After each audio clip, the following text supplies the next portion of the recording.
Já, nei, pass. Yes!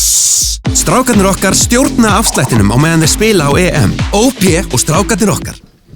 Áður við byrjum að ræða handbolta, af hverju svona rosalega heitt hérna inni? Veit það ekki. Það út af það svo kalt úti. Sammála því, þetta full mikið henni góða? Þetta rosalega heitt hérna inni. Það bara, ég veit ekki hvað ég er líka að gera. Hvað ég að gera í þessari peysu, sko. Veit ekki alveg með það. Hvernig, annars, svona þegar þú ert búinn að sofa á þessum leik, hvernig horfði þetta allt við þér? Við vorum skrifin á eftir í öllum aðgerðum í varnarlega og í markinu líka. Það var bara eins og þau sögðu, við vorum eins og okkur í pappírspissar held ég. Nei, þetta var ekki nægilega gott varnarlega. Eins og sóknin var góð, þá var vörnin eins og var alveg hræðileg.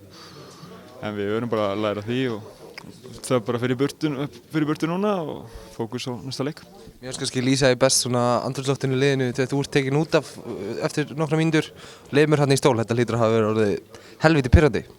Já, þetta var pirrandi að, þú veist, ég get ekki hjálpa liðinu meira þetta. Það var svona eða mest svekkjandi, sko. En maður reynir að gera það sem maður getur og stundum þurfti Bjöggi bara þarf að fá kannski 5-6 mínútur í pásu og svo getur hann komið sterkur inn, en það var bara erfitt að standa í markinu þegar það er svona götótt og þeir geta í rauninni bara spilað upp á færi allsstaðar. Það var mjög erfitt að standa í markinu þá. En þeir eru vantarlega klárir í að kvitta fyrir þetta á morgun? Já, sjálfsögðu. Það þýðir ekkert annað, það þýðir ekkert bara leggja árið í bát, það verður bara að koma sterkar tilbaka.